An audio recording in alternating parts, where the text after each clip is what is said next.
Welcome to A Woman's Brew, where women talk about beer.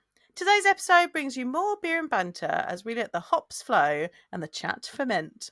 I'm Joanne and this is Tori. Hello, hello. And we're two beer-loving women on a mission to get more people drinking and talking about great beer. Come join us.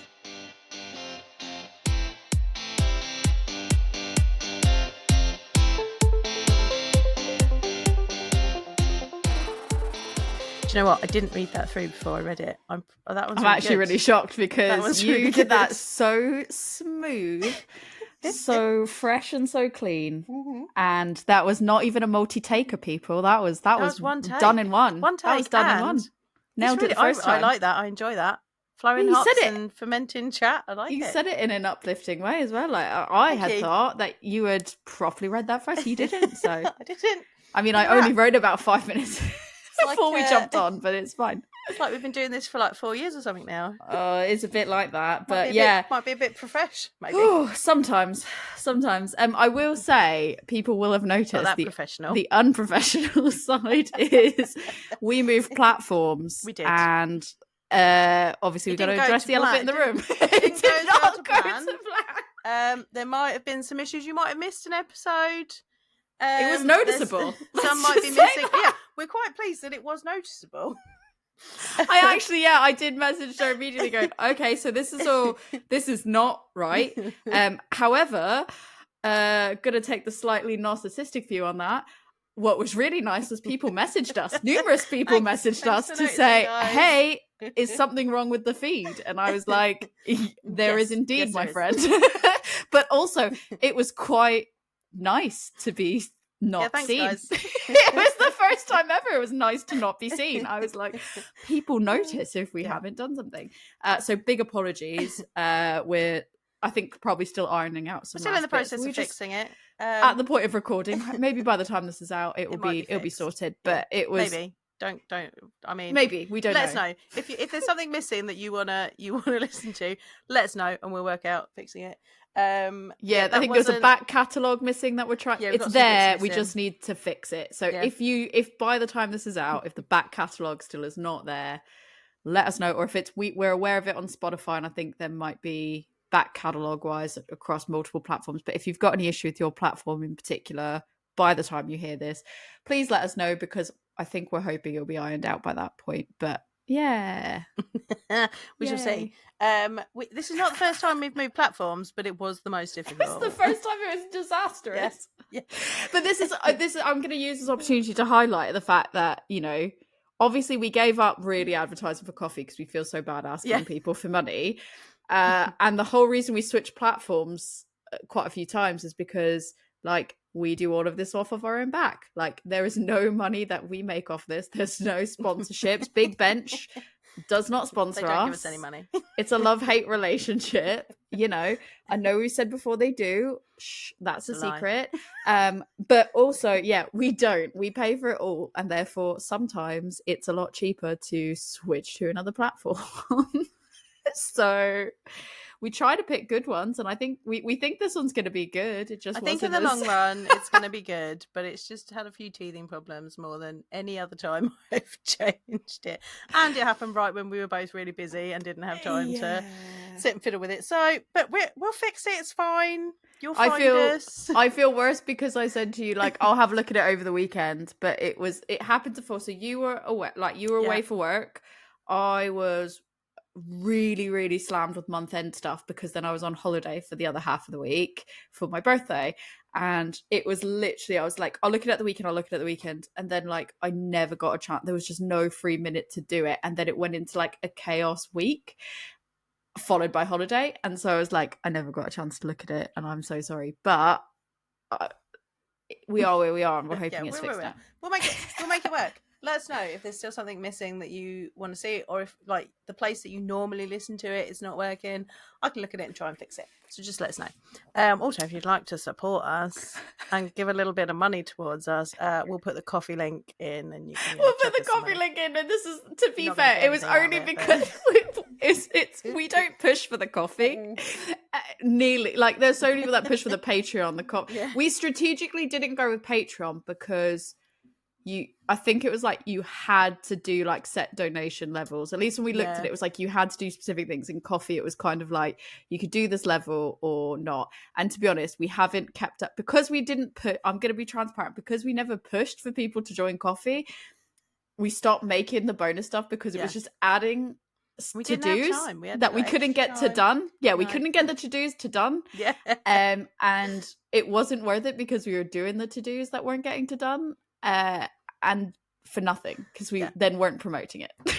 So we've got a whole load of stuff we've recorded, and then we've been like, there's so much. I hope someday we release from the back archives all the things that we've recorded that we just never got around to editing and putting it up. We'll do like a clip show episode of all the unreleased stuff. Or maybe someday we'll get around to doing bonus things, and I don't know. But there was no point in us promoting that because we were like, meh, it's whatever, it is what it is. So at least on coffee it was kind of like you could donate however much you wanted. But if there's a drive, all of a sudden people are like, we really want you to stop switching platforms, please take this money. Maybe we can stay on the one that we're on. We'll stay on the one we're on, and maybe we'll start doing bonus content. We don't know, or stickers or whatever else. Again, we talked about that before. Maybe 2025 is finally the year we make stickers happen. Now that we both have crickets, we can both do it now. But yeah, so that was happening. Before we get into what else was happening, because this is just going to be a really chilled, laid back, because of the fact that we were so run off our feet. We've got so many things, just couldn't really prep any of the things. Just catch up of what's been happening in our beery lives, really. Well, before we do that catch up, what are you drinking, and what is it? Why is it? So I have Dreamsicle from Backwards Brewery. I picked this up when I was in Portland. That sounds lovely. Recently, it is an ale brewed with vanilla and orange. Ooh. It is, it's quite nice. It's vanilla and orangey and creamsicle-y. Does it taste like a creamsicle? I mean, I don't think I've ever had a creamsicle. Oh, I don't even know. Like, I don't know if there's a British equivalent. I mean, is it just like an orange Solero? Yeah, ish. I think it's more creamier. Okay. Than a Solero, but I don't know. Maybe I haven't properly had a Solero. I don't know whether we've really got the equivalent of it. But I think orange. A Solero is quite orange, isn't it? Well, yeah. Well, it's tropical fruit, so it's a bit more kind of passion fruit-y. I had a Solero mocktail when I was in Germany. We went out for cocktails, and I was looking through, and I'm like, "This one sounds delicious." Oh, it's a mocktail. Oh, I don't care. It was, I've done that. I don't care. It sounded delicious. That was the one that I wanted. It was passion fruit juice, orange juice, pineapple juice, vanilla syrup. They'd get me with the pineapple juice every time. So good. It was so good. And I was like, I don't care. It's not got any alcohol in it. It's just tasty. That's it. It's about the taste, not the ABV, isn't it? Yeah. So this is quite. There's a touch of vanilla, and then it's quite orange. Nice. It's easy drinking, and it's only 5%, I think. So, yeah. And it's only a little 330ml can for those that are not watching the video. Or 12 fluid ounces, as it's an American one. I find that so, like when I'm trying to work out sometimes, like when it's the taller cans, not the 330 mils, but I'm like, it's so, like there's only a tiny difference between them. And I'm like, it just trying to work out the fluid ounces hurts. Tell me what you're drinking, and then I've got something to say on different I have something to say. And bottle sizes, because this was something that has been annoying to me. Well, I recently had a conversation similarly about bottle sizes, so it'd be interesting to see what you say. I'm drinking the Jump Ship No Quarter Pacific Pills that you grabbed for me at the Women in Beer Festival. What do you think? Yeah, it's good. I think realistically, I don't think that it's necessarily like Pilsner to me. And I think it does have that, like, it's an alcohol free, so it's an alcohol free Pacific Pills. I guess I should have stated that at the start. I don't think it has that like properly like Pilsner quality, because I think there's some like of those typical herbal notes that you get from the alcohol free, but like it's very drinkable. Like it's not some of them are so unbalanced with that like herbal taste where you're just like, I can't. And I feel like it's pleasant, it's drinkable. for me, it's probably not one that I'd buy again, only because I think like if I want a Pilsner, I want something really specific, and I don't think it would scratch that itch for me. When I say I wouldn't buy it again, it's like I wouldn't buy it again. Well, I didn't buy it this time. You got it for me, so thank you. But I wouldn't. There's some more jump ship for you as well, like picked you up in Glasgow. I'm excited for that. There was where I'm going to talk about where I was. There was a bar that was jump ship, but I just didn't get a chance to go to it because of the amount of time that I had and what was there. But I mean more in the sense of if I was looking for that style, this probably wouldn't scratch that itch for me. But it is very, very drinkable. And I think there's plenty of people that if they were like, I don't really fancy a beer tonight, but I want something like this is a really good option, in my opinion. But I can't wait to try the other ones. So. I've got you 4 others. So well, there we go. That's properly had a ticked list there now. That's it. That ticks off my end of year now, just in time. So I was at Brau Beviale. Do you want to explain what that is for anyone that doesn't know what that is? I was about to. Okay, well, I was like, before you tell me the rest of the story, tell us. Say what Brau is, because I know I didn't know what it was until I was in the industry. It is a very large trade show that happens in Nuremberg in Germany. There are lots of ingredient suppliers, equipment suppliers, all come together in November, have big booths and share all their stuff and meet the customers and stuff like that. I thought you just said they had big booths. Big booths. I nearly choked. I saw that and I was like, oh, I've just realised what that sounded like. It was just because of how it came through on the mic, and I was like... A big stand. Is that better?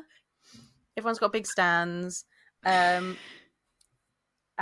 they're like, they have different beers and beverages on, because it's not just beer, it's other beverages as well.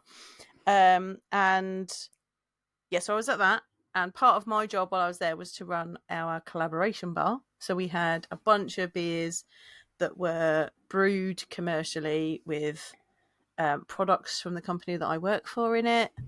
I'm not going to say what it is, but you just like fill in the blank. Fill in the blank. Yeah, fill in the blank. People can work. If you know where I work. So I work for a hop company.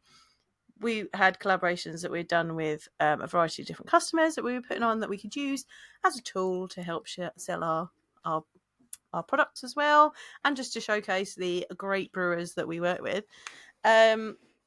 Number one, 2 things I want to say about this now that relates to what we've just been talking about. Number one, alcohol-free beer. We had an alcohol-free beer on the bar. Actually, this is now going to roll into 3 things, but oh no, am I going to have to like write my thoughts down on the things that you're saying? Because I'm really like, I've got a response to that. Some of this is fun story, and some of it is just interesting. Okay. So, one, we had we had a hop soda, and we had an alcohol-free IPA on the bar. Love a hop soda. Hop soda. Yeah, it was good. I mean, lots of people. I feel like hop soda, you either like it or you don't. When you say hop soda, is it like in my brain when I think hop soda, I think like Cloudwater hop soda, where it is like almost more like fruity, like juice, or is it more like sparkling water? Sparkling water. Okay, it's been flavoured with a variety of hop products. Yeah, so I think that tends to. It divides the room, because some people just aren't into sparkling water. Like, I'm not into sparkling water. Same. I have enjoyed some of the hot waters that I've had. This one was quite good. And a lot of people came and tried it because they were like, oh, what is that? And then we also had one that our brewing team had made. So they were able to talk about it. It's a great way for let me just, put my work hat on. It's a great way for brewers to diversify their product portfolios. I was going to say, please say diversify their portfolios. I was like, please say it. Please say it. Let me use the jargon and the words. It synergizes. Right. I've never used synergize, actually. Oh, you're missing out. I'm missing out. I need to. You're synergizing. But, people like in the current climate, the younger generation are drinking less alcohol. So things like this can help breweries to continue to grow and or survive, depending on where they're at. So we had one of those, and then we had a non-alcoholic beer. And now I had this non-alcoholic beer. It was from Brooklyn Brewery. It was their special effects. I presented all of these beers to our company to be like, come over and use this tool. It's there. And I was like, right, so we've got this non-alcoholic IPA. Guys, it tastes like a beer. And I was like, I know we're not supposed to say things like that, but a lot of these non-alcoholic beers can have a bit of a wordiness about them. They're not like, they kind of slightly taste unfinished. This beer tastes like a beer. I was like, and it's gonna like, it's definitely gonna go down well with everyone. It did. Like, the staff were drinking a lot of it, as well as the customers. So that was really interesting. So that's special effects from Brooklyn. Of course, Brooklyn are no longer independent.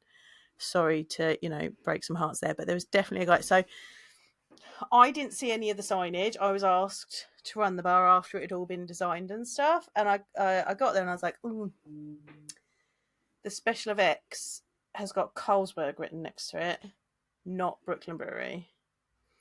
Now, Carlsberg are the customer, but the brand is Brooklyn Brewery. And that would totally detract from I was people, like, I think. yeah. And so, some people, like, it confused a lot of people, because some people were like, I'll have the Carlsberg, and then I was Brooklyn Brewery in front of them, and they were like, and I'm like, it is this one. And then I definitely shattered some poor guy's dreams, because he was like, oh, that's from Brooklyn Brewery. And I was like, yeah. And he was like, are they owned by Carlsberg now? And I was like, yeah. And he's like, when did that happen? I'm like, I don't know, but it's not recent.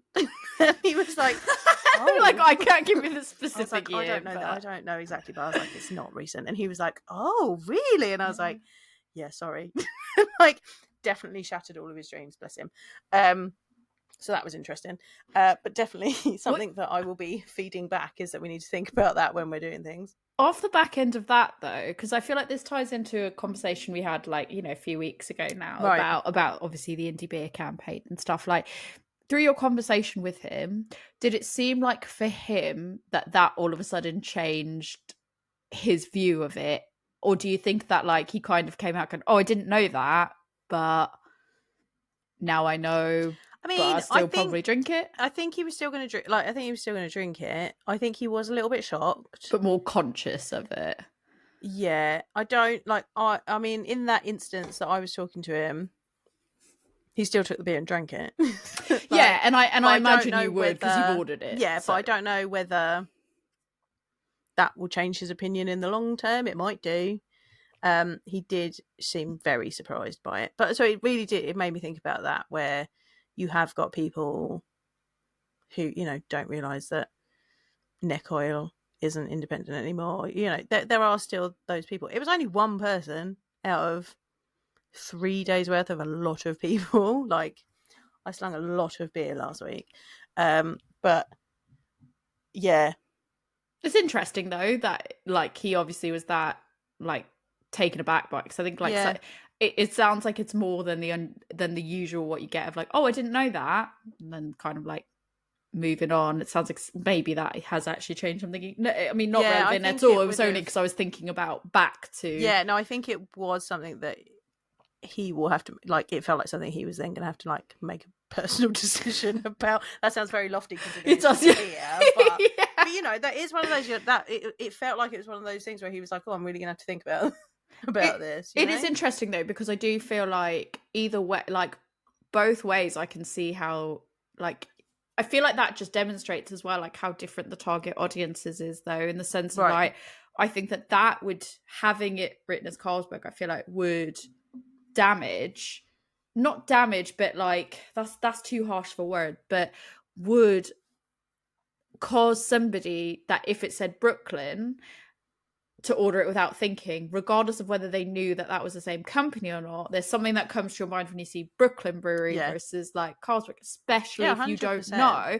So somebody go, yeah, I'll definitely have that. That's great. In the same way, like Goose Island, you see a Goose Island on it and you don't, you don't think about it. Yeah, but if it said ABI, you'd be like, oh. But you wouldn't go, oh, no, I don't think about that. Whereas you see, but vice versa, the audience that would go in and order a Carlsberg, probably, if they saw Brooklyn written on that, wouldn't tend to be like, oh yeah, that's something that I want, because of obviously how they identify with the brand. And I think obviously that's case in point by someone coming up to you and going, that's not what I ordered, and you're like, I promise you it is. Yeah, no, it is. Yeah, it's an interesting concept. Before, I kind of anticipated that I would end up having conversations, a couple of conversations about that with people, because I was like, yeah, that's not, I mean, one, it just didn't correspond with the can, because all of this was cans or bottles, just to make it easier for what we were doing there and the people that we got things from.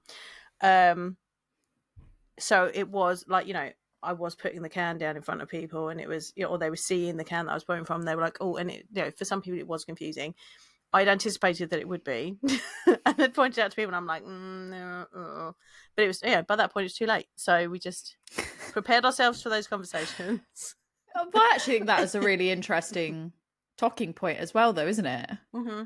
So I feel like, especially if it's a beer that's done really well as well, like, it's an interesting talking point. The reason why we had that beer on, because we wanted to have a range of sizes of brewery and production sizes to show what could be done.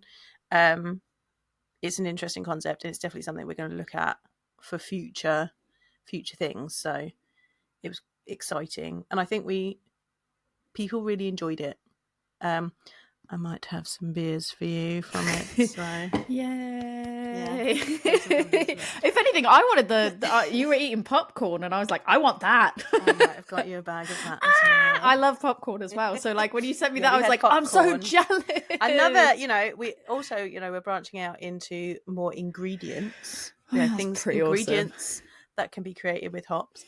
And one of the snacks we had on the stand was popcorn. I love that. It's popcorn. It was like I was trying to give you some anonymity. That's why I was like, the popcorn, because I was like, work it out. It looks like caramel corn, but it's then it's got citra on it as well. Interesting. Interesting. Like, people were coming over, so I was on the Colab bar and the info desk was the other side, and people were coming over going, got any of that popcorn? And I was like, no, not on this one, you have to go over there. And they're like, I'm going over. Like, people kept coming and asking me for the popcorn, and I was like, no, on this one, sorry. Do you think the other desk, the citra in that, like, do you think that is something that would lend itself to being a really good snack with certain types of beers, or do you think that flavor wise that actually you maybe wouldn't want to have that with a beer because that flavor might have taken away from it? I think it would depend, because you've got a lot of the sweetness, because you've got like kind of caramel coating, and then you've got this citrus flavour coming from the citra. So I think you'd have to be careful, because that sweetness is going to take away from the sweetness in the beer. So, think about eating caramel corn with beer, that you've got to make sure you pick the right one.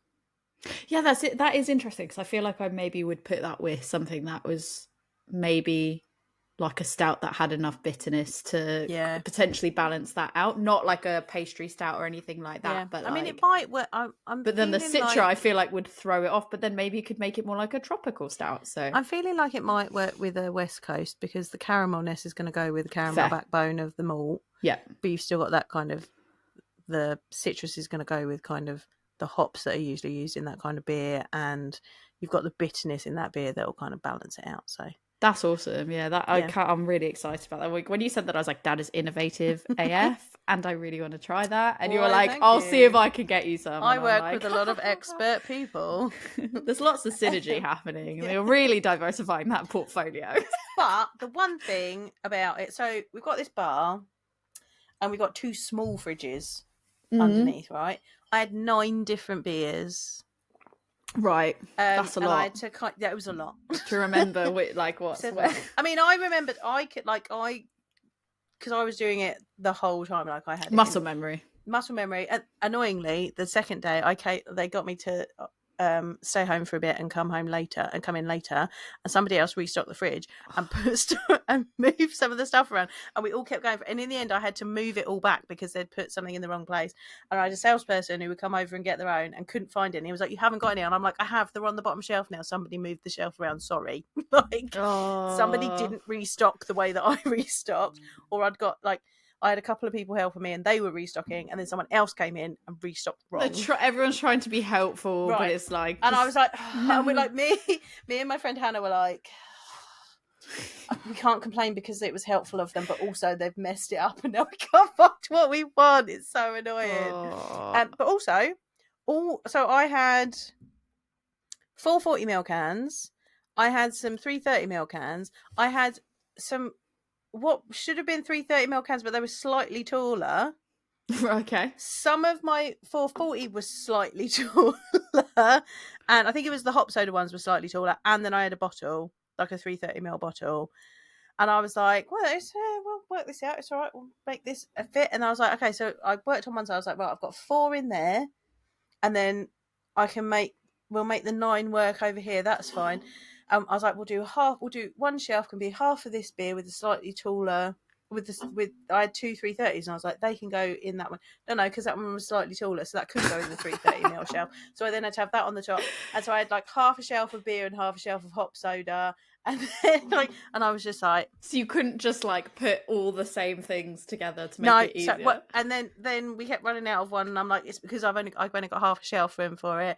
And then I came in the first day, when we were setting up, one of the beers hadn't turned up yet.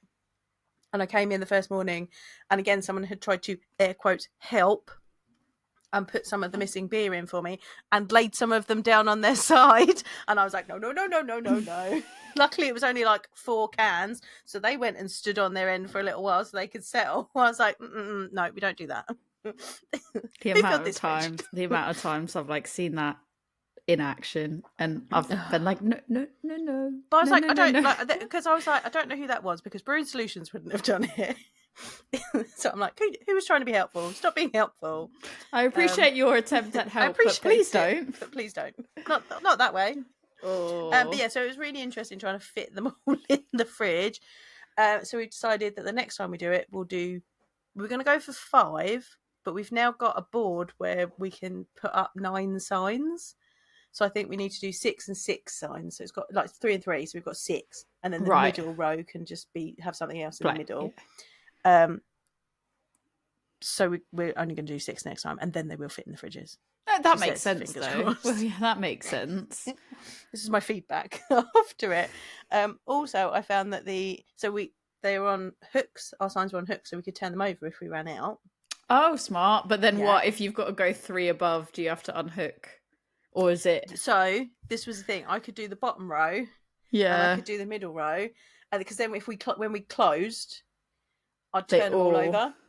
I couldn't reach the top row, so I was having to find people and be like, "Excuse me, can you find me a tall person to turn my signs over?" Luckily, there was a guy called Constantine he is a student at Weinstefana, and he had worked with us for a little bit in the UK. He'd come over to the UK R&D team and had done some research with us, and then gone back, and he was there, and I was like, Constantine, and he was like, "Do you want a hand?" I was like, "Yes, please. I knew there was a reason I've been giving you beer all day." He went and turned it up because he's like twice as tall as me, so he could just go whoop. This is why I have tall friends. That is, well, I mean, not all your friends are tall. I wouldn't have been able to fucking help you. I would have been like, you've got to have at least one tall friend, so that they can turn things over for you. It's true. That tall friend lives with me. He's called my husband, and I frequently climb on cabinets to get things, and he's like, "What are you doing?" I'm like, "I just need," and he's like, "Do you want me to move it forward?" I was like, Don't demean me. Let me get it. I can get it myself. I wasn't reaching it. And there wasn't anything stable to stand on. You start searching for a chair, and I was like, no. I might have risked it. I might have been like, I can do it myself, and then I would have been like on a twisty chair, like, oh no. But yeah, basically, Brau was fun times at the bar. It sounds like it would have been exhausted though, because how many days were you there for? 3. I mean, the conference was 3 days. We had setup day, so we flew in on Saturday, setup day on Sunday, which was a lot of cleaning because we have a company. I feel like it always is. Everything's a lot of cleaning behind the scenes of how one of these big conferences goes, in case you're someone who's not done that or never been to one. So we had a booth building company that comes and does it for us. So they'd kind of come in and they'd started building it all and putting it all in, and then, but while that's happening, obviously everything gets a bit dirty. Yeah, because everything's been stored, and we use kind of the same base and then change the graphics and stuff on it. So once it's basically built, you then have to go around and clean it all. So you're literally scrubbing walls. I think I sent you a message at one point. Well, I was cleaning silverware because we also have food on our booth, So we then have to get all the silverware and the cutlery and then the plates and stuff out of storage. So that all needs to be cleaned before we. I mean, it was clean when we put it away. No, but you have but to it's been in there for a year, so you've got to re-clean it before it goes out to people. So at one point I was cleaning silverware. At one point I was using a wet Swiffer mop and cleaning all of the walls because that needed doing. And they are filthy. Like, it was disgusting, the level of dirt that you just get over. And these balls have just literally been put up. It's not a thing that I think you envision you have to do on day one.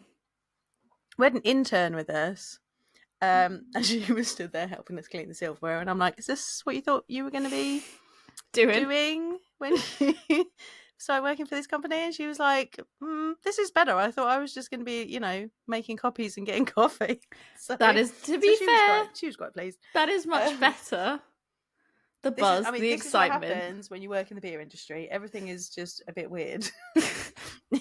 I was going to say, because I think it's also like working in beer, like you're not expecting that you're going to be cleaning silverware and plates, like cutlery and plates. Like, that's not what you're expecting you're going to be doing. I mean, yeah, it was interesting. So that was build day. Then we were finishing that off the next day on the Monday as well. But then we have what's called the kickoff. So we have like a massive meeting of everyone and tell them what's going on and give them loads of information. Tell them what's happening on the booth, present all the different things, taste any beverages that our in-house team has made that we're using so that people know how they can use those, because it's a tool, right, for people to show off. So we do a tasting of that for everybody. We catch up with everyone. Like, there's people that I see every year at Brau, and then Drink Tech as well. Drink Tech is even bigger. That's going to be next year. That's in Munich, and it's massive. It's like 9 halls. I was going to say it's stuff. Absolutely proper huge, isn't it? That's 5 days. But there are certain people that I see, like our colleagues from Vietnam, I only see once a year at this. So we can like kind of catch up with people that we haven't seen, and it's nice time. So we did that, and then we have like everyone has dinner together, which is very nice, just team bonding. And then you have 3 solid days of the conference. What time does it start and what time does it end? It finishes at 9. It's 9 till 6 on Tuesday and Wednesday, and then it was 9 till 5 on the Thursday. But I'm guessing you've got to get there earlier than that, and then you probably don't leave till later than that, because then you've got to probably so we finish, close up shop. People don't really get off of the booth because they can have a beer.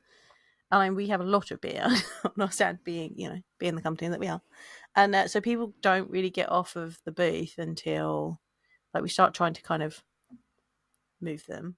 Is it kind of like is it one of those things like it's closed but really it's last call, because it's like it's closing at this time, so really if you've got a beer, finish your beer, but then people might be still chatting. So we kind of like air quotes closed the collab bar at like 5, just after 5, and then it closed at 6. But really, if a salesperson came up to me and was like, I need X to show to this customer, like I was giving them to them, like and people finishing off beers. And then if I had, because mine was cans, if the cans were open, I was finishing up whatever we'd got in our hands. Yeah.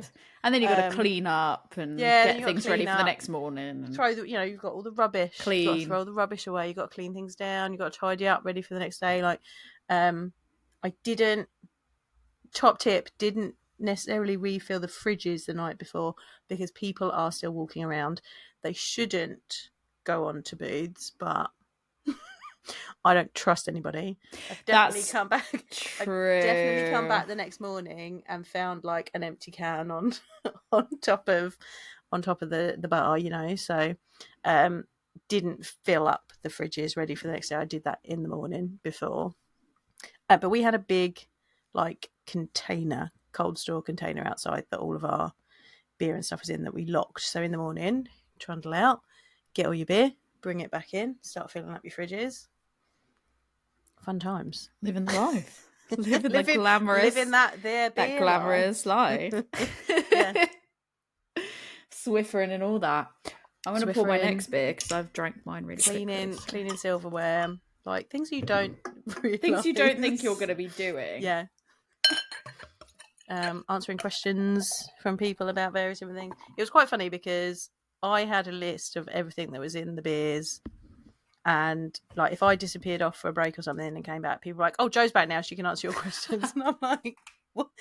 You guys know what's in it too, right?" You're like, we did the debrief. I told you on the debrief. I told you. I was like, also, the slides are like, I printed out the slides and put them on underneath the bar. So I was like, they're also there as well. That's top tip for me. Right? Is like, anytime I've been, you know, behind a bar or helping to like organize behind a bar or whatever, like, people don't always think to put stuff facing the people on the other side. Yeah. And I'm like, no. Like, we need to make it really clear. Like, obviously there's a pump clip on one side, but we need to have something like on the other side, or like underneath, that's telling me what's what and anything I need to know. Because like, the last thing you want is someone to come up to the bar to you, ask you a question about something, and you're like, oh, or don't know, not that you can't, you absolutely can, and you should grab someone that's knowledgeable. You shouldn't just make something up or just say like, I can't help you, you'll have to come back. So, like, you should try to get help if you can, but it's like, if you've got something that's easily accessible that has like key details on it, like, that's so useful just to print out or something that can be kept behind the bar for people. Because if I can help people, I want. And the last thing I want is like, if someone's like, "Oh, can I get this beer?" and I'm there going, "Which one's that one?" Or I don't know, and like making people feel. Yeah, I don't want people I'm serving to feel like I don't know what I'm talking about and doing, because that's going to make that's going to, in my opinion, that will completely impact their experience and how they are perceiving it. It's like, if you don't know about it and you're not comfortable and confident about it, it's an unconscious thing as well, I think, sometimes. And it's the first time we've done this bar in this way, and there's definitely things that I was like, oh, we need to change that for next time. Like, people who didn't know what our products, the names of our products, they were put on each of the signs, but some people then thought that was the name of the hop. Oh, okay. And I was like, no, that's I had a long conversation with one guy, and I was like, this is the format that the hop is in, but that comes in individual varieties. And I had to like kind of, maybe that's what you could use that middle section. That's literally what we've said. Yeah. It's like, we'll have that middle section and have like 3 main products in the middle there, so it's more clear to people.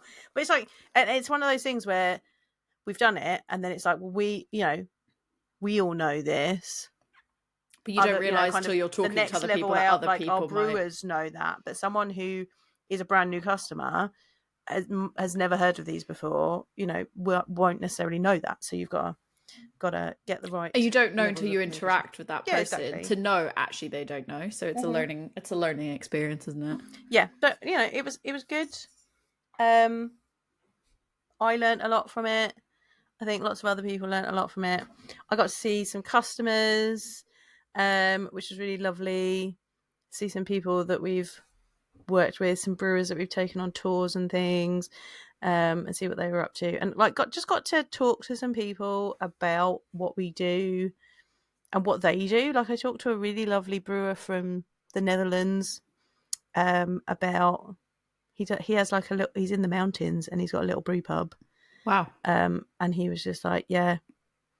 He's like, I literally just really make for my brew pub. It's interesting though that he's gone to an event like that as well, though, because that shows like a desire to not just continue to just maintain, like, it shows like a desire to continue to be like innovative and connect with people and stuff like that, when it could just be really easy to be like, I've got a captive audience, I don't really have to stay up on the latest trends or be innovative or anything like that. And the fact that he goes to that show, that's so it's really interesting. He really liked my hop earrings. So got a lot of compliments for my hop earrings, who are from NJ Does Clay, if anybody's interested. I bought a necklace. I bought a beer necklace from I'll have to find it. I'll wear it next time we record, but it looked like a little stout, because I could either get like a yellowy one or a stouty looking one, and I got the stouty looking one, the darker beer one, as opposed to the lighter beer one, because I thought A, it will match with more, and B, I just feel like it was just more, it felt more fun, and it felt like less predictable, like from a stereotype point of view, whereas like, I just thought if somebody sees a girl wearing like a stout, like, I feel like the people that wouldn't expect that, that's the people that I want to be like, oh wow, whereas anybody that doesn't think that way, wouldn't matter which one I'd gone, they would have been like, cool. Yeah. So I'll share the company because they did earrings. They did like little. Obviously, nice. I couldn't buy the earrings because I don't have that. But they had like some necklaces and stuff, and I was like, I love this. I feel like I need to start getting commission for these hop earrings because everyone loves them, and I refer to the company all the time. And this guy was like, will they ship to the EU? And I'm like, well, actually, if you do it by the 10th of December, they'll be able to, because there's new legislation coming in that's stopping small businesses in the UK from posting to the EU because it's going to be so expensive. That I've seen with a lot of the small businesses that I buy, like stickers and journaling things and jewelry from. Just as per usual, fun. As you know, as we often talk about with our beer people, Dr. Doom and Gloom. There's things prohibiting them from doing things. Now there's things other small businesses are being prohibited from doing and being able to send to the EU. But if someone gets orders in before the 10th of December, I think they can post before them. When this comes out, you might have like a day. Yeah. If you're in the EU and you'd like these earrings from this lady, get it in very You have quickly. 24 hours. Pause the podcast. You can listen to us after the 10th. Don't worry about it. Go order your earrings. Go order your earrings. If you're in the UK, you're fine because it doesn't affect the postage in the UK. But anyway. I would like to share with you after that. I would like to share with you my emotional support fruit. That my friend Amy grabbed me from one of our offices. Yeah. It's a pineapple. I'm sharing it on the video. Oh, it's a pineapple, and it says pineapple. It's fine, you're fine, everything's fine. Oh. So sometimes when I'm having a really shit day, I go, no, it's okay. I've got my pineapple, and I'm good to go. So I keep that right by my desk. I thought you'd really appreciate that. So after the doom and gloom talk, like you need to order by the 10, it's fine. We got the pineapple. Everything's fine. We're all fine. You've been busy. I feel like I've been equally busy, but in a completely different way. Yeah. You've been really busy and like traveling for work. Mine is just normal chaos. And I was in Glasgow as well before that. You were at Glasladies Festival, which was really good as well. They raised a bunch of money for some really great charities. Saw some really great people. Met up with the Manchester Crafty Beer Girls because they were up there, and we had a fabulous time. That looked like it was really fun. Good beer. Yeah, it was good. It was good. Saw Amelie and Nix and AD from Fine, and I saw Lucy and Lizzie at Closet, and Red from First and Last, and Sophie at Lost and Grounded. So it was great. I saw lots of people that we really, really like. It was a good time. It's funny because I think it was like last minute you were like, oh, did you want to come up? And I was like, I cannot.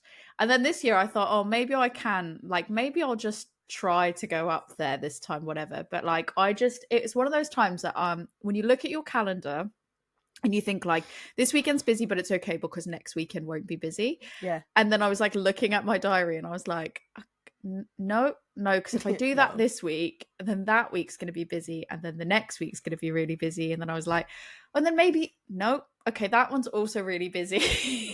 And then I was like, and then this weeknight I have to do this thing. So I'm like trying to balance like all these different things, and then like working until some nights with month end stuff like 7-8 o'clock at night so I can get some stuff done and just wear my manager trousers and everything. And I'm like, I've got so like I had all these because I had to do like all these reviews and all this other stuff, and I'm like, I don't but if I don't get this done now, then the knock-on impact. And it was just like in the end I was like, maybe next year. And I feel like I'm always like, maybe next year. And then next year comes. And I feel like as it gets closer to the end of the year and it gets closer to my birthday and it gets closer to like the holiday period, that's when next year I'm in the US. Maybe. We'll see if there's a US to go to. I tell you what we do need to do next year is we need to both try and get to Little Earth Fest. Yes. I did say this year I was going to, and then I didn't. It was so good. We should try and get to that. And I saw Danny at another festival that I went to, and she was like, are you going to come to Little Earth Fest again next year? And I was like, if I can. It was great. I would love to. My big problem is just all these festivals happen around, or like they happen in the months where I feel like it's always really busy. So it's either like the nicer weather months for obvious reasons, or like close to the holiday period. And I'm like, I have these two times of year, and I'm like, and then there's like a drought, then there's nothing, and you're like, cool, could something happen? That's what we need a festival or like events that happen through like the crappy times when it's like, you know, January, and like, yeah, everyone's poor in January, so we need to have something that's like cost efficient. Like I feel like, oh, I need some downtime at some point. No, but I feel don't like extend the festival season any longer. But I feel like we need to bring back like online events again. Yes. Yeah. Not because we can't get out to see each other, but because sometimes like we want to connect to other people and see other people and have really good conversations, but it can be so difficult when there's like these periods of just really busy periods, and then you have gaps in time, and then you're like, oh, now there's nothing, and it goes from like everything to nothing. It's like, I would just like little opportunities to do some online socializing where I don't have to leave the house. I did really enjoy some of the things that we did to Zoom and air quotes visit, because you did an online, like I did a tour around a whole bunch of Alaskan breweries online. Yeah, that's really cool. And I know, like, obviously we don't talk about the brewery that we did this for anymore, but like it was really just in general really cool when we had the beer festival where you'd get the set of cans. Siren did an online beer festival, like that was cool and that was fun. Like I kind of liked the online beer festival. Wild Beer Co did their beer and cheese one. Oh yeah. Oh, no, they did a beer and chocolate pairing. God, I bought so much beer from Wild Beer Co. I did as well. I did as well. Their online events were great. And then Siren had they did the refashioned cocktail in beer and like that was cool. And the thing is, I'm not sitting here going, oh, I really wish we were back in 2020, but what I think is really cool is like the innovative events that we had. Like I would love the opportunity to have those more, as opposed to because there's sometimes they'll be like, we're going to do this really cool event and it's on a weeknight, and I'm like, I just can't. So like the most I'm stretching myself is I'm going to a sip and paint down at the Hive on the 17th, and I'm like, I've got to be there for 6:30, and the only reason that I'm going to it, it was my idea to go, obviously, because I need more things to do on a weeknight as well. Like I need more things on a weeknight to keep me busy. You got to do some self-care. Yeah, well, that was the self-care. So I'm going with my niece and her friend and one of my friends, my friend that got me the fine apple. So we are going to go do paint and sip down the Hive. And the only reason why I was like, I can make this work is because I'm like, I think it was a Tuesday. It was meant to be a Tuesday, but it might have shuffled to a Wednesday now because they were overbooked. So we had to go into the second set. Basically, I was like, I'm close enough to home that I can realistically get down there for starting time. But if you told me this was in Reading, I'd be like, yeah, no chance. Cannot do it. Like, and Reading's not that far from me, but at 6:30 on a weeknight, on a work night, I'm like, it cannot be done. So that's about the limit. I kind of miss the ability to have like weeknight social points, or even sometimes like a Friday night social point where it's like, I can log on for a few hours, see some people, do something fun, maybe learn something, whatever. And then I'm like, cool, and I'm done, and I'm putting my pajamas on immediately, and I don't have to spend 2 hours getting home. I'm here for that. True. I'm here for that. I feel like we need to bring back. You know what people are going to say? They're going to say that we should organise it. That's always the case. We've got the time for that. I feel like this is how my life goes in all aspects. Though, I'm like, I've got these really great ideas, and they're like, well, you should just do it then, and I'm like, yeah. I would love to, but I have so much taking up my brain space. I have switched to my second drink, by the way. So I'm drinking the Colonel Imperial Brown Stout, a London 1856, which is a 9.6 ABV. And it's very lovely. It's really nice.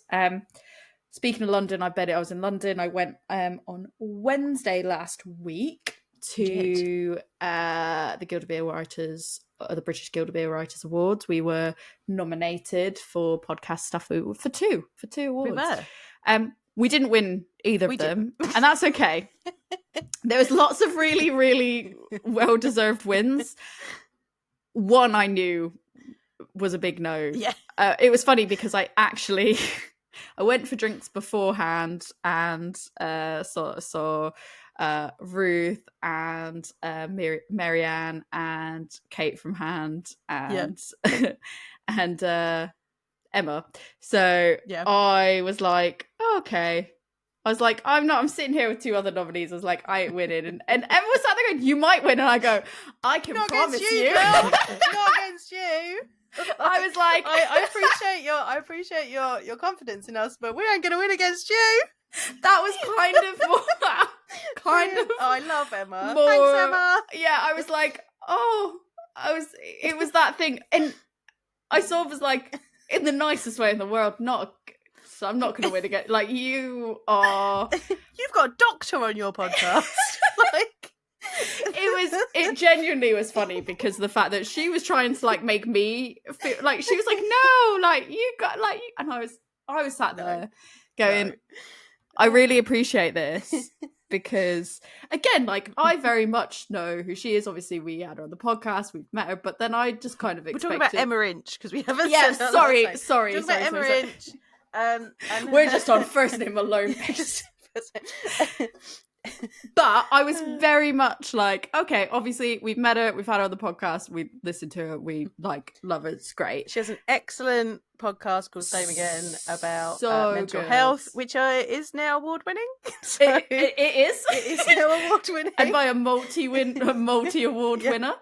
Yeah, so that was great. But like, it's that same thing of I was like, I know exactly, like, I'm gonna remember her. I remember when we recorded with her, and I was like, she probably must just be like, oh yeah, we met that one time, and she was like, oh no, like Ruth was introducing us. She's like, no, I know, yeah, we podcasted together before, and she was so lovely, and it was that thing with like Lottie Pepler all over again, where I was like, yeah, just hanging out here having some beers with Emma, no big deal, like this is all cool. Or even then with Kate, I'm like, we're friends, this is fun. And getting to see like Marianne, that was cool. Like that was great. It was really, really, really good. But yeah, we didn't win, but I did get to meet the beer fridge guys in person. So that was great. And it was really funny because they were just like one after it. So like Mark came up first and I was like, hey, and then it was like one by one they like would slowly like join with the drink. So every time another one would go, I'd be like, hey, and then we'd start a conversation, then another one would walk up and be like, hey, it's you.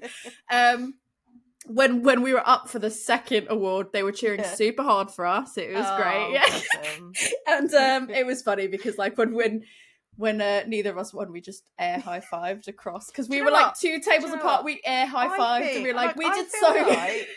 We're in good company with people that didn't win. There was us, beer fridge guys, Kate from Hand, James from Wilderness. Like, we're in a good little bunch of us that didn't win. Oh yeah, and like honestly, getting to see people like the beer fridge guys or James, like people that I've never seen in person before, was like really great. And then getting to see even Helen again, like I didn't get to talk to them for that long. It was a very very quick, because it was so, I forget at those events how you're so Joey. Like that was great. Oh like, yeah, we were like, honestly, he is the best cheerleader ever, and he is he really is. And how I just don't. His energy, I'm just like, I wish I had your positivity and your energy, because it got to dinner and I was like, I'm overstimulated. Like, this is so much. Like, what? And I just kept feeling like I don't belong in here. And he was like, you absolutely do. And he was such a good cheerleader. I saw Alex, like she was there, and it was a really good night. I saw Kimberly really briefly, but she was working, so she was super, super busy. Got to sit at the Visit Flanders table. How was that? It was crazy because I was sat there talking to the person that had invited me, and I was saying like I was really excited that there was the Belgian bar, and I love Belgian beers. Like if it were up to me, I probably would have been back over in Brussels like for my birthday weekend, but it was quite expensive at this period of time and stuff. And I was like, oh, I'm really excited, especially seeing that you had like Kestemont on, and I like looked just kind of like to. There was obviously Belgian brewers at the table and stuff, and I looked like one seat over and it was just like Laura Kestemont, and I was just like, and I think in real time, I realised in real time, and I went, oh. And she was like, Anita was like, that's oh, brilliant. Yeah, oh, have you met? And I was like, no. And it was like her and her partner, and I was like, oh, hello. And I was like, I've been to the brewery. I really liked it. I went on the tour to Gers. It was really good. And she was like, oh, tell me the name of your podcast. I was like, you wouldn't want to listen to it. It's okay. And she was like, give me the name. I did. I gave her the name. But I was like, if you don't like it, it's okay. It's okay. I was like, it's okay if you don't like it. You're so terrible at promoting us. Oh, it was great. I met like so many. I had really good conversations with the people at the table as well. Phil from Grain Brewery, I told him I'd mention him, so hi Phil, because he did a magic trick. He was doing a card trick, and I was like, he was sat in my seat when I came back, so he was doing a card trick to one of the other guys that was sat next to me, and I was like, oh, just sit down over here, it's fine. And he came over to I'm really sorry, like, I was doing a card trick, I just won his brewery, just joking, like, I've won his brewery. And then I went, I like magic, I like card tricks, and I was like, do the card trick to me. And he was like, okay. And he's like, if I get this card right, you got to mention me on your next podcast. I was like, easy, done. And then he did the card trick. It was the here's your card and let me know if I pick it. And he'd like flipped the card. So he was like flipping the cards down. It nearly got to the end. I shuffled it as well. And I thought, I'm actually quite good at shuffling. Yeah. So I was like, this is going to really balls it up right here. Like, I was like, if he's not really good at magic tricks, I'm about to really screw this up for sure. And I did like proper bridge shuffle twice and like handed the cards back. And I was like, this will be interesting. Let's see how this goes down. I'm notoriously the person that got called up on stage at Ascot Brewing for a magic show. And by the end of it, I said, oh, F off, and walked off stage because I was so in shock at what had happened. I have the book and everything with the pages ripped out. My mind was blown. That's a whole separate story. But he's like flipping through the deck, and then like I see my card come up eventually, and he flips like another one or two down, and then he's like, okay. And I went, oh, he's skipped it already. And then he went, this one. And I went, oh. And then he goes, now you have to mention me on the podcast. I was like, I will. Now, I have no idea because obviously I was facing him and I was facing the cards. I have no idea if I don't know if the Kestamons were helping him. I don't know. They might have been in on it. They just got like a random person just in on it. It might have been Big Belgium. I don't know. Big Belgium. Big Belgium is against us, people. No, they're all very lovely. But they might have been against us on this one time. I don't know. Oh, I'm just saying, Phil, you earned the mention. You earned it. I like it. So I'll even look. Here's his business card. Phil from Grain Brewery. Oh, actually, hold on. I'm going to block that out because I don't want everyone to just have his phone number. But there you go. There you go. Phil from Grain Brewery. He's like, here's my card. You got to mention me now. And I was like, I'll take it. You got me. You got me. I love it. So that was fun. And then bless Ruth, she messaged Andy and said, you need to make sure she doesn't get back to the train alone. So Andy was like, I'm leaving now if you want to go. So he was lovely. So I ended up having to like leave really quick. So Jump Ship was obviously, they had a bar there, but because I barely got to drink around all the bars because I spent most of my time drinking the Belgian beers. So the reality I was like, I'm gonna have these while I can. So that's why, time goes a lot quicker than you think. There was so many people to talk to, not enough time to drink really. And I think because obviously I wasn't staying in London and I needed to get home, I was like, Rick he made it very clear, please don't make me drive to central London to get you. And I was like, I promise I'll at least get to Richmond. And he was like, cool. Why would he say that, Tori? He was like, just don't miss the train. Because it was such a tight, it ended at 11. And the last train I physically could take from the Black Horse Beer Mile was like 11:03. And I didn't really want to get that late because then we had to wake up at 7. Because then the next day we went up to Manchester for my birthday. Because I obviously don't like to do things easy. So we went up to Manchester the next day, really early start, and probably didn't even leave close to 8 because by the time I got up and we were sorting stuff out.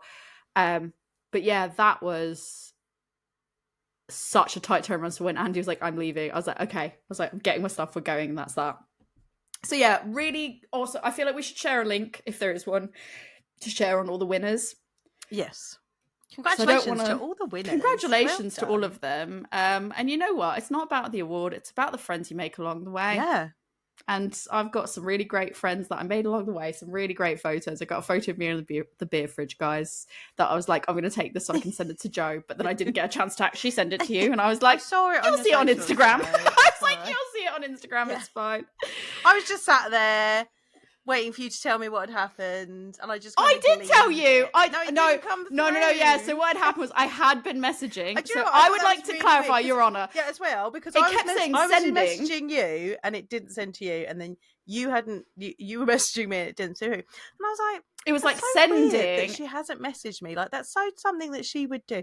So weird that she hasn't messaged me because I'm sure she would. And I was like, oh, maybe she was having such a good time. It was fine. She'll tell me tomorrow.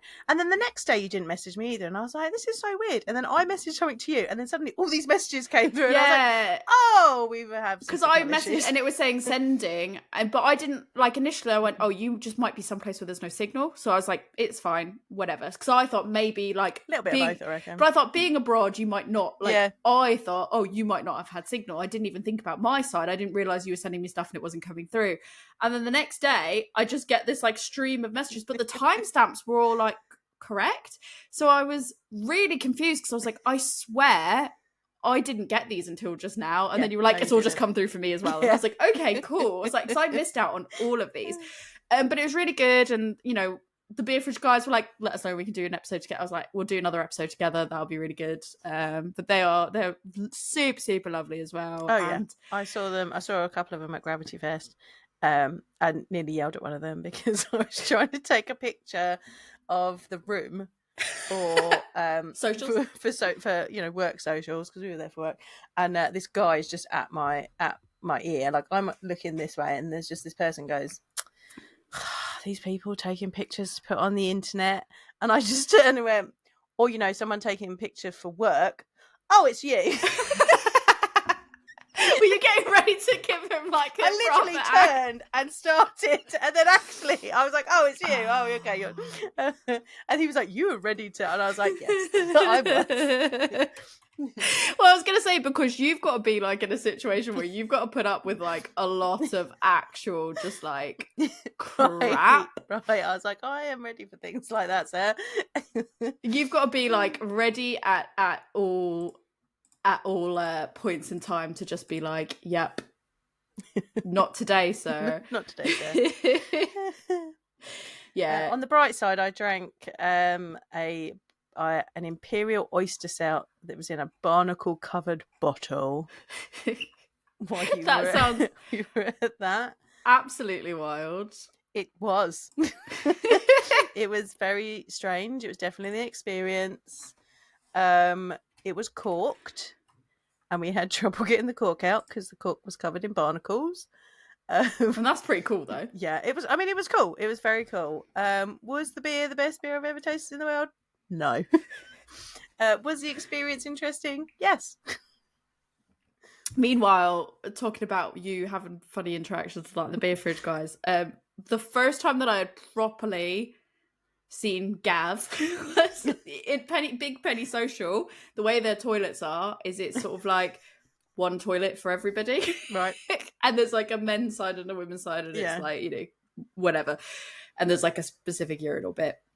And I was literally coming out of the toilets while he was coming into the toilets, and we were like, hey, it's you. And then I went, I can't really say hi to you now, it's a bit weird, isn't it? And I just walked, and then we were like, see you in a minute. And I just like awkwardly just left. And then after, a lot of conversations with people heading to or from the toilets. That's always the way. They just need to put a bar in the toilets or next to the toilets, because that's the the happening place. But that was probably the funniest interaction. Was one lady at work where we always have conversations in the toilet, and then we were both out in Germany for Brau, and we were at the team dinner, and I was going into the toilet and she then followed me in, and we were having a conversation. We both went into a cubicle, and I just went, we always end up having conversations in the toilet. What is that all about? Is that not off-putting to you, though? Because I feel like that's off-putting. Like, I mean, usually I I have to don't really talk. know the person. But usually I don't talk while I'm in the cubicle, but we were kind of partway through and we were both having this conversation as we'd walked into the cubicles. So I figured it was okay to just carry it on. I was going to say, that's kind of those situations, but it has to be Right. somebody that, like, Yeah, I know really well. This is Kate, who I work with like a lot. So like, you know, it wasn't just somebody that I've met, it was somebody that I know. But I was like, we always end up talking in the toilets. Or the kitchen. Well, in this situation, I knew that, like, it could just, you know, somewhat. I'm trying to leave. You're coming in. Clearly, you're coming in with a purpose. I'm leaving. My purpose is done. So, like, the last thing I want to do is have like a big hello at the sinks in the toilets when I'm like, you need a wee. So, like, I'm not going to hold you up, and then equally, I'm not going to stand there like a weirdo at the sinks, just like, I'll just wait here for you. Right. So I was like, see you outside. Yeah. But yeah, that was great. So yeah, and then Manchester was a whirlwind. I was up Where there did you end up visiting in Manchester? We went to it was Westward Ho. Mm-hmm. So we went there. We went to Jewel. We went to. I'm trying to think of all the places I went to. I went to Balance. Did you love it? I did, but I was really sad because when we went, maybe it was because it was a weeknight. It was really quiet. We did go on a weeknight closer to closing. Like not massively close to closing time, but closer to closing time. I'm trying to think of where else we went to. Those were like the main places that I can remember. I went to a bunch of places, but I think the thing was because I had a late night the night before and then a really early morning, I hadn't eaten, and then I was in the car and I was, you know, when you get so hungry that you're like, I actually feel ill now, and then like going on like roller coaster like this the roads why like you this. Should eat breakfast. Yeah, but I thought it'll be fine because I'll get something like I was thinking I'll get to Manchester in time for lunch, but the earlier I wake up, the earlier I get hungry. Yeah. So I was fine for like the first 2.5, 3 hours of the car ride, and then it got to be about like hour 3, and I was like, I'm really quite hungry now. And then like 3.5 hours, I was like, now I kind of feel ill from hunger. And Rick's like, oh, well, because I was like, I didn't really even, to be honest, I didn't drink that much the night before because I was like, I knew that I had to get back and stuff. So it wasn't like an alcohol thing or anything like that. And I was just like, oh yeah, I really don't feel well now. And then like when you get off the motorway and you're going on these like A roads and windy roads and stuff, I was like, oh, and then the start of traffic. And so by the time I got up there, I was like, I'm not even in the mindset to go out and have like a heavy one. I was like, I just want to eat something. Yeah. So yeah, it was, we did go to a few places. It was really good, but I do want to go back because I feel like there were so many more places to go that I think because I knew we were driving back the second day and not staying over, I didn't really want to drink completely by myself. And Rick was like, you drink and I'll drive home, it's fine. But I was like, oh, it's not fun that way though. Yeah. So I had some drinks, but I probably didn't nearly go wild or anything like that. So there's way more places that I wanted to go that I just didn't get to go. Had some amazing food though, like really good buns. Like went to a Chinese bakery. The char siu pork. We came back from Manchester with a newfound love of char siu. Oh, okay. I thought I already liked char siu. I love it even more. We had like char siu filled pork buns with something else as well that was char siu. Like, I was just like, what are we even doing here? Like, I was like, we need to buy like 7 of these and take them home. And Rick was like, they were cash only as well. We only had so much cash. So we were like, just load up on what you can. We'll get some later. So, but yeah, that's what's been up with me really. Do you have a beer advent calendar this year? I don't. Last few years I've made my own. Like a couple of times, probably from about 2018, I bought a couple. Then one year I couldn't get the one I wanted, so I made my own. Then I continued to just make my own because I've always got such a surplus of beer that I can just pick some, put it in there. But last year and this year I decided not to do one because I just don't get through them. Like, I put it then becomes a mission, doesn't it? Right, and then they just end up back in the stash again. So I was like, I'm not going to bother. I do have a sticker advent. Oh, I like that for my journaling. And I have an earring advent. That's cool. I like that. I mean, I think it's like 12 days rather than a full 24. Oh, and I'm now a wax melt girly. Like, oh, I'm into wax melts now. I'm into wax melts now, and I've got a wax melts one because I wanted to try all the different flavors from this particular place. I do love that. I'm into wax melts. I'm into now, wax so. melts now. But the first day was flaky croissant with lashings of butter. Bruh, it smells amazing. I've seen the candle. There's candles at or they were at TK Maxx that were croissant with butter, and I was just like, mate, it smelled delicious. In fact, I had it on and I was like working away in my journal, having a little to make bit of you me hungry. time. I feel like it would make me hungry. It didn't, but Gordon walked in and went, "So when your beer's exploded, it smells like beer in here." And I was like, "No, come over here." I was like, "Smell that." And I was like, "Is that what you're smelling?" And he was like, "Yeah." I'm like, "It's not beer. That's croissant. That's flaky croissant with lashings of butter wax smell." He thought it smelled like beer. So, that's okay. It's better than we set up our Christmas tree yesterday because we put our decorations up. I'm gonna do it next weekend. And I've got these things that the name of them makes me laugh so hard. They're called Centicles. So they're called Centicles. Okay. Like, it's a fantastic name, and I think I bought them mainly because I thought the name was so funny. Oh, are they the ones you put on your tree? They make it smell yeah, like pine? Yeah. I've had so those. They suggest that you do like 4, and I was like, I'll do 2 because I've got 4 left. I'll do 2. Yeah. I'll top it up later if I need to. Rick walks in the room. Smells like piss in here. And I went, what? And it smells like someone's pissed in this room. And I was like, well, I haven't pissed in this room. Phelan's not pissed in this room. Unless you've pissed in this room. Nobody's pissed in here. And he's like, it just does smell like wee though, doesn't it? And I was like, no. And he's like, I think it might be your tree things. And I was like, the tree things don't smell like wee. Like, I don't know what you're talking about. And he's like, no, I think they do though. And I like walked out of the room and I walked back in and I was like, oh, it is quite an aggressive smell. And I was like, but it, again, not wee. Like, I was like, yeah, pine. I think maybe pine, they just needed right? to chill for a bit. Like the pine, because I think I had some, and I was like, "Oh, this would be, make it."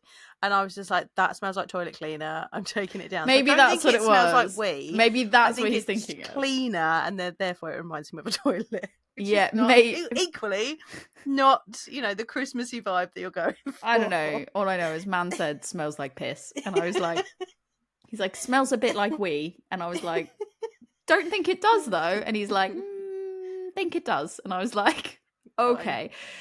We put our decorations because that was part of like this the Thursday, Friday, Saturday, Sunday was like my birthday, and then Sunday was kind of like birthday light where I had to do cleaning and stuff, but like we were like, we'll put the decorations up, it'll be good. Nice. So I've got myself, I was very proud of this, a chocolate advent calendar from M&S that is a dinosaur one that is one. And it gives you facts about the crustacean period. So that was fun. I learned that one of the dinosaurs that I don't remember its name has a club on the end of its tail that looks like a football or is the size of a football, one of those two things. Yeah, I think I remember seeing that type of dinosaur. Get the name of it. I have it saved on my phone. So I learned about that. That's a thing. Rick's got a Lego Star Wars advent calendar. Phelan's got her Treatos, so she gets treats every night. And then I spent way too much money because I wanted the record player at Lego. So I'm into Lego now. Yeah, you're a Lego girly. You're like, I'm a wax girly. And I'm like, I'm into Lego now. This is where we're at. I bought the Home Alone house. You can do while drinking beer, just putting it out 100%. So I got the Home Alone house for a fair amount of money. And a fair amount of money. Not a cheap amount of money. But this is, the life we live. So I got that on the deal where I could also get the record player for free and a Santa train for free and a poinsettia not for free, but not for free, but also in the basket. Also really wanted it because seasonal. So I was like, great. So I got all those things, and the Home Alone house is 24 different sets of bags. Yeah. So that's my big boy advent calendar. Really. So I get to learn about dinosaurs and play with it Lego. Like you're living. You don't play with it, Joe. You're building it. Oh, sorry. You're building. You craft Lego. it. You're learning about dinosaurs. You're living like I am a 10-year-old child's dream. 13. Okay. 13? I'll go 13. Okay. 12. Let's go 12. Let's split, Okay, split the difference. A 12-year-old child's dream right now. It's fine. It's also my dream. A 35-year-old's that's fine. I'm dream. not, I'm not saying that it's not. Like, that's okay. So on my birthday as well, we're adults. We can do what we like. Yeah, I can eat ice cream when I want to. Right? I have adult money. I will spend my adult money on what I want to spend it on. I was meant to have salad tonight, and instead I had half of a peanut butter sandwich. And Rick was like, I care about your health, have the salad. And I was like, I really want the peanut butter sandwich because I just was craving it. Oh, now I want a peanut butter sandwich. Well, it's because the bread, like, when you get a nice fresh loaf of bread and you just go, it's so like, soft. It'd be so good. It'd be so good. Not toasting it and putting peanut butter on it and having the nice soft bread with peanut butter. And it's when you make that peanut butter sandwich, when you cut it in the middle and the edges, like, the cut, it doesn't spring back, like they stick together. I didn't even cut this. It's so fresh. I took one piece of bread, you just smeared the peanut butter on, folded it in half. All right. It was a whole different experience. No, it was just because, like, this was the guilt of him being like, we've been really unhealthy. Right, I see. And then I was like, but it's just a piece of bread, though. Just one. Peanut butter's got protein in it, though. It's a bit like that, yeah. But then for lunch, I did have. So we made Thanksgiving, a delayed Thanksgiving on Sunday. Mm-hmm. He did make me, for my birthday cake, what I wanted was a pumpkin pecan pie, a chocolate pumpkin pecan pie. Yeah. Nearly made that. It was a pumpkin pecan pie, but a pumpkin spiced pecan pie. Okay. So it was like pumpkin, but there was like pumpkin spice in it, and then it was topped with the pecan pie part. Yeah. It was really nice. Very, very good. Do recommend. But we had Thanksgiving and we smoked a turkey crown, and then I made a sandwich today. I'm going to tell you about it. Yeah. It is, I used... No judgment. No judgment. I don't need you to judge me about the carbs on carbs. Remember, there are people that have Wigan kebabs. Wigan kebabs. Like, there's no judgment here. Just remember that, and how I also was like, oh, why would someone do that? I used sambal mayo. It's sambal vegan mayo, and like sambal is like a Malaysian thing. It's so spicy. It's beautiful. It's great. Mm-hmm. So I had that as like a mayo layer, and then I was like, let's put some cranberry sauce on that bad boy, and it was it's like a champagne cranberry, I think it was, a mimosa cranberry. Right, fancy. Mimosa cranberry, so it was like orange cranberry and then like sparkling, and so like I put that on there. I know. And then a layer of turkey. Yeah. And then I dabbled some of the turkey gravy on it. Okay. Just to moisten up the turkey a little bit more, because it was smoked, so it was a little bit like on the drier side comparatively, but tasted great. And then on the other side of the bread, I did a layer of turkey gravy, stuffing. Oh no, sorry, there was stuffing on the other side as well. Okay. Stuffing on the other side, and then it was like normal mashed potato, sweet potato. Mashed potato in your sandwich? I did, yeah. Garlic mashed potato, a layer of that, and then a layer of sweet potato with like cinnamon in it. Oh. And then you mush the pieces together, and that was my lunch. It was good. Yeah.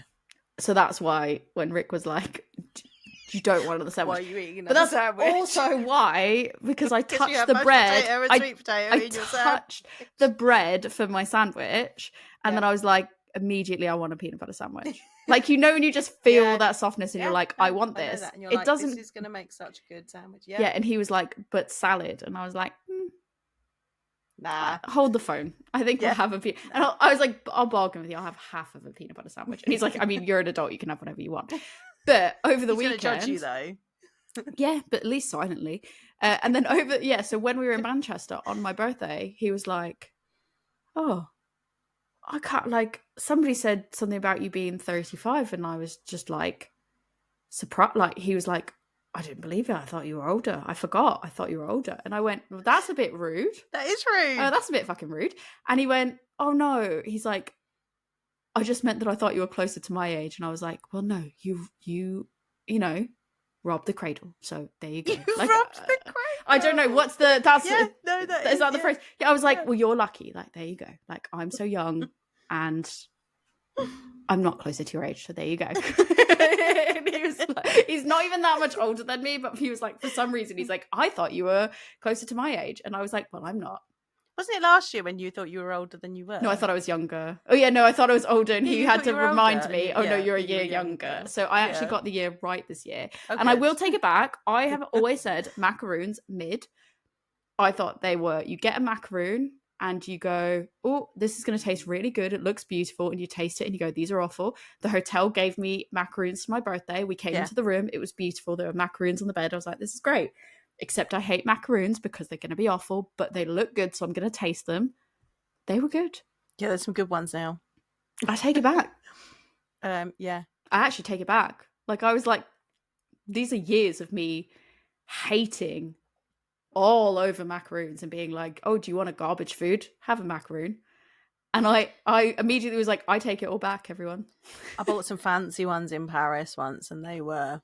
Yeah, but I had ones about, and I was like, don't like them. Like, absolutely not. But this I think was you got to just get the like, right flavors. What flavor was it? No, so I've had the same flavors, coffee and all that. Yeah. It's because it tasted almost marshmallowy, and it was just like, beautiful. It's supposed to be like crunch on the outside, but soft in the middle. Yeah, I've just had If you ones get that are good more crunchy and then just. Oh, yeah, a see, bit I don't like the meh. ones that are like where it is just like it's just. I'm not here for that. Yeah, where it's the meringue, where it's hard meringue. No. I've never been a massive fan of hard meringue. I like it when it's like, I think it's the Italian meringue. Marshmallowy. When and it's I'm like, marshmallowy in ooh. the middle. Yeah, these are really, really nice, so I take it all back.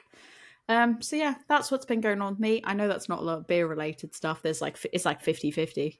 I think that's fine. But yeah, before we wrap up, I've got a really interesting conversation that came up. Okay. I thought it was topical. I had this conversation earlier today.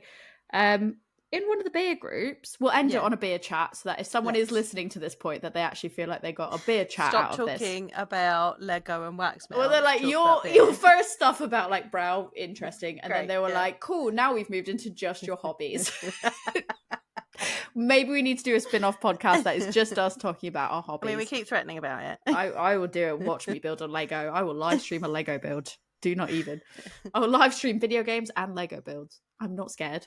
But I was on one of the groups. There's actually two conversations that came up recently. So I guess the first one that had come up was somebody had put about the price of a stout if it were a pint. Like they were like, oh, this beer would like this is alright, like £22 a pint. It's really good. It's like this was good, but it cost £24 for this pint. Right. And again, like it did make me think where I was like, I can understand how someone looks at that and they go, oh, that's a lot for a pint, but like this is not something that's meant to be ordered in a pint. You don't serve it in a pint. You don't serve it in a pint. You probably can't even buy it in a pint. No. That's just the metric for how much, if you were to go, times, 3 for a third, like, that's how much it costs a pint. But like, those people don't often think, do they, about like, what would a price of a glass of wine be for like a similar serving of wine? And yeah, I thought that's not the thing that I wanted to have the conversation over, but I thought I would raise that first because that's the quicker conversation to have. And I don't think there's really a conversation there. I think it is more just, I wanted to like kind of highlight the fact that we don't think about it in terms of beer, or we don't think about it in wine or Prosecco or whiskey. Because wine gets marketed in the glass. Premium. It's just a glass. And wine is premium, and wine is a glass or it's a bottle. Whereas beer has always been, it's a pint, it's a pint. And it wasn't until, fairly recently in beer history where they've started to do, smaller measures, like the third has become something that is actually, widely available. Even now, there are places where I go sometimes and I'm like, I'll have a third. And they're like, don't do thirds, we're going to do halves. Like, there's places I've gone that I've gone, can I get a third? And they were like, of course you can. And they're like, yeah, you can. I'm like, okay, yeah. Because sometimes I go places and they're like, nah, only thirds. And I asked for a half of something and they're like, we only do 2/3. Like, I don't feel like that promotes responsible drinking. If I want something smaller and you're only going to give me a bigger measure, like, it's not, you wouldn't go, can I have a glass of wine? You can only have the bottle. What's interesting though, it says on the thing like we only do these by the bottle, but this is what we do by the glass. Do you know what I mean? But yeah, I think it's marketing. I think it's always been marketed as a pint, or drinking pints, sessionable, blah blah blah. And it's the same like beer should be cheap.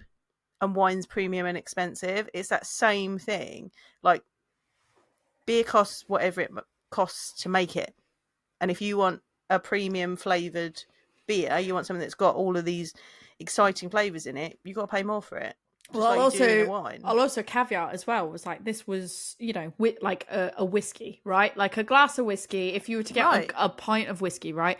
This was a barrel-aged stout that was served, obviously in a third as it would, but like it's a barrel-aged stout, like barrel-aged in like a whiskey barrel 10 or to something. 14% or something, Yeah, like within that bracket. Like... And you're like, well, you wouldn't take like a barrel-aged whiskey, like obviously it being barrel-aged, but you wouldn't be like, oh, a whiskey, and this is how much it costs. That costs a pint. Yeah.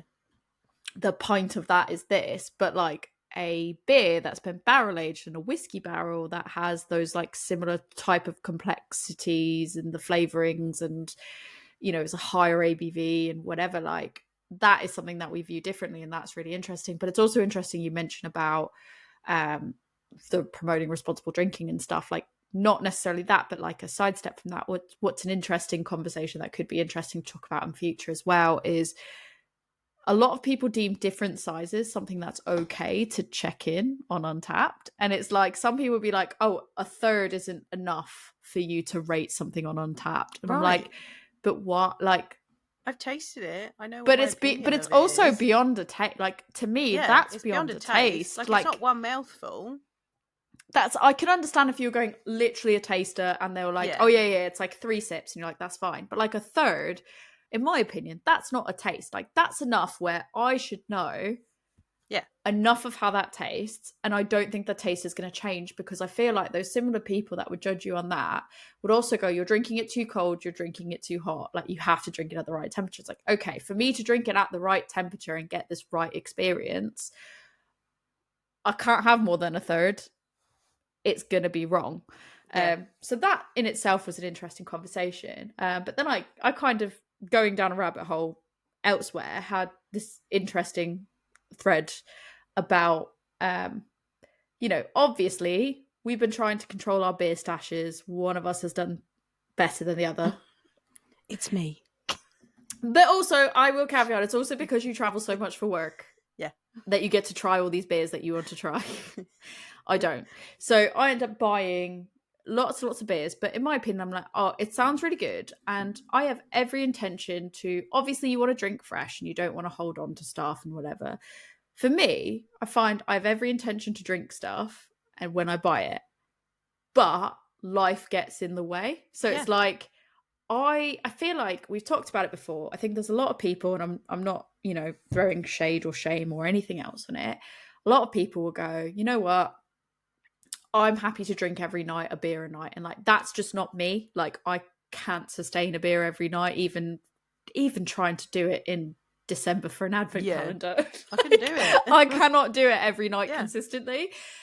I'm not saying I don't drink during weeknights. Here we are tonight having a beer on a weeknight, but I can't do at least one beer every single night, if not more every night. And so like, the rate that I buy stuff because I think I want to try it, and I think, oh, I'll go to a bottle share, I'll do this, I'll do that, and it becomes really challenging to keep up with that. So especially when we go, okay, this night I can't actually have that beer I was planning on having because now we're podcasting and we have to have these specific ones. So I've bought more for that. Or because, again, most of the time we're buying the beers for these podcasts, I've got to buy an order that makes enough sense to be able to pay for the shipping for that order or whatever else. And I guess this is a long-winded way of kind of getting to my question, which is it better, and there's no right or wrong answer, but is it better to support a brewery and buy a beer, even if it means you may not be able to drink it at its best before? Or should you only buy a beer if it means that you can drink it fresh and enjoy it? And the reason I'm asking this question is because I know there's several people that I've seen across forums promoting, like, help this brew, like, you're not out there buying, you're not supporting, these breweries are struggling, whatever. Or, you know, if you're not going out, like, what's the right way to support? I genuinely want to know, because if I'm not going out, I think that's really difficult as well, because as well, the consumers have only got a certain budget that they can spend on things, you know. I probably have a better budget than a lot of people that have like families that they have to get. Like, I we're the double income, no kids household. I buy my stupid Lego and all that. And so I'm okay. But it does bear the question of what makes, when is it okay? Because it's like, if I buy stuff and then I don't drink it fresh, on one hand, people will tell you that's not okay. But then they'll tell you, but you have to buy, because if you don't buy, these people go out of business. And then it's like, okay, well, sometimes I can't because I'm actually going out unexpectedly and going to locations. And then it's like, if I don't go out to those locations and I drink at home and I'm buying enough to drink at home, then it becomes okay, but then that local business is suffering. So you have to support that local business. And then it's you buy them to share. And if you don't have a group to share with, okay, well, now you should drink a 750ml on your own, because that's meant to be for sharing. And if you can't share it, then you shouldn't buy it. But you got to drink all of it. Don't throw it away, because, how dare you throw away beer? You've got to drink all of it. I think what this boils down to is we're listening to the wrong people. There are people that are very opinionated about these things, and I respect opinions on it. You should drink fresh. You should support your local breweries. You shouldn't throw good beer away. I also do think that if you've bought a beer and you've not drank it in time, you shouldn't be rating it and trying to give it a rating, because that's that's not on the brewery. That's not fair on the brewery. Don't be saying this is bad. This is a bad beer because it's when it's past its sell by date. Or doesn't taste like it should, and it's like, you're 3 months you've late. held it for a long time. That's on you. But also, things happen. Life happens. Just let people drink what they want to drink when they want to drink it. I think COVID really made it, from COVID onward, because people started buying things in bulk. It's to make sure that you didn't run out, for all eventualities. And it was really hard to get out that habit of buying. And again, there was no right or wrong answer, and I respect everybody's opinion. But I guess this is just a general question that I was putting out to you, putting out to everyone that listens. I want to know what people's opinions are on the right way to drink, because it always kind of feels like we're being told we want inclusivity, but not so inclusive, because you have to know what you're talking about. We don't want to have to break it down for you. We want you to buy beer and support brewery, but don't buy beer if you've got too much beer. But if you don't buy beer because you have too much beer, that brewery you love might shut. Don't go to venues because... don't go to venues, but basically, if you go to venues, that's less you're drinking at home, that's less you're buying from breweries further afield, and that hurts them. But also, if you don't go out, that's also hurting them. And then it's this whole, what do you do? I feel like you just did the speech from Barbie, but about beer. That's, to be fair, that's a very good compliment, because that's the part of the film that made me cry. Right? I didn't cry, but I was tearing up, and I was like, there's no right. Doesn't matter what you do, someone's always going to say that you're doing it wrong. It's wrong. You're not. Buy the beer from the breweries that you want to buy it from. Drink the beer that you want to drink when you want to drink it. Go out, drink at home, do what you want to do. Don't let this gatekeeping stop you from drinking the beer that you want to drink. If you got beer and it goes over date, whoops. Don't then rate it and say, the one thing I will say is be common sense. Don't then go and rate it and go, it was it's a bad beer because actually it's out of date. That's on you. I think don't rate it full stop. Unless you're this is really, really good. And even then, when I think something's really good, I still don't rate it when it's past its best before, unless it was a 5, because I would put it on there and I would just leave a comment that's this was past its best before, but it was very good. And so I will make it clear I enjoyed it, but it was past its best before, so I don't feel it's fair to rate it. But actually, sometimes the age might sometimes help. And some of these beers do age and they change over time. That's fine. Just don't let people yuck your yum.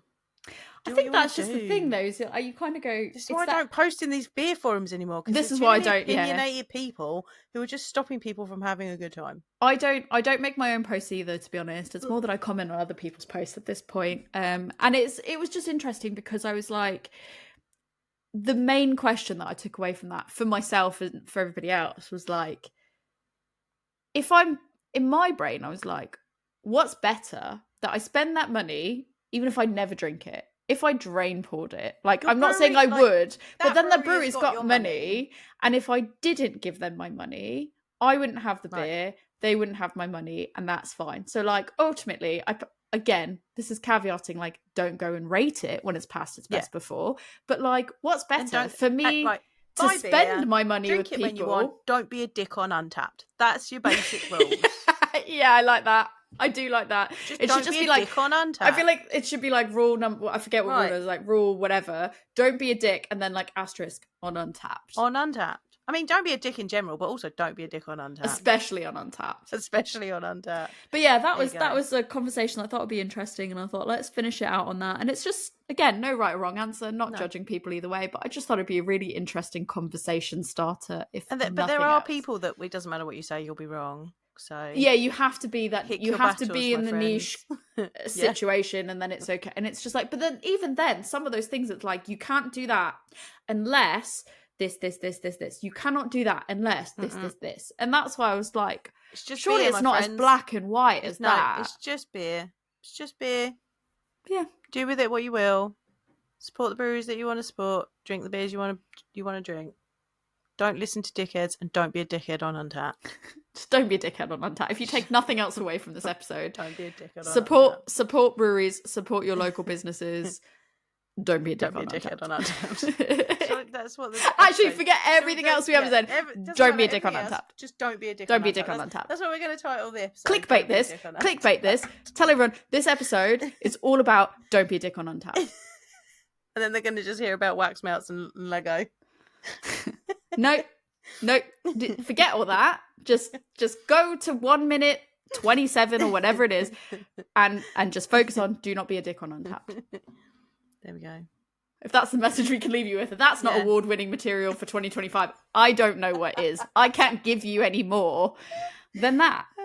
There we go. So there you go. Yeah, said what I said.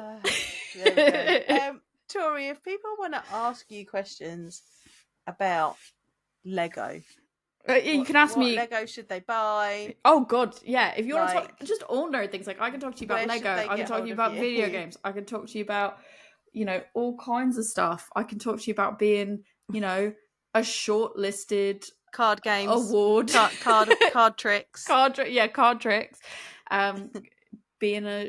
This podcast being a shortlisted award nominee.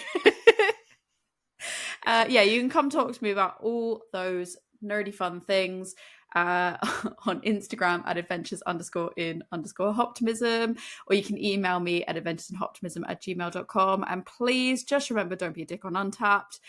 If you want to reach out to both of us to just understand, like, oh wow, shortlisted, how did that happen? That's amazing. What are you going to do for next year to try again? Because I will. Because we will. You can find us both on A Woman's Brew on Instagram. You can email us at awomansbrewpodcast@gmail.com.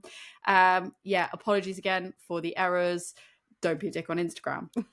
That's all I got to say. I appreciated all your kind messages. It made us feel loved. It made us feel wanted. It made us go, oh crap, we screwed up. We got to fix this.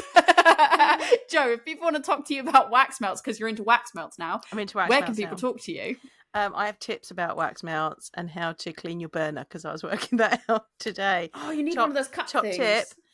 Top tip, get a silicone cupcake case and put that inside. Yeah. Melt your wax in there, and then it just pops out and it's all clean. Girl, I was already on Team Wax Melt, I'll just tell you. And okay, well, that was I'm joining the team now. I'm joining the team. I've got my silicone cupcake case. Everything is great. If you want to talk to me about that, you want to talk to me about journaling stickers, you want to talk to me about earrings, hop earrings, I'll put you in direction of my hop earrings dealer. You can find me only if you're in the UK though, because by the time this comes out there's not enough time for anything. There's not enough time. If you're in the EU, you're gonna have to get it in before the 10th of December, but if you're in the UK, I can put you in contact with my hop earrings dealer. You can find me on Instagram as Love Beer Learning. I'm also on Facebook, but you're going to find me on Instagram. You can also come to my website, which is lovebeerlearning.co.uk. You can email me, lovebeerlearning@gmail.com. Right, so I'm going to go put a wax melt on. You going to make some Lego? Yeah, probably. Let's do it. Cheers.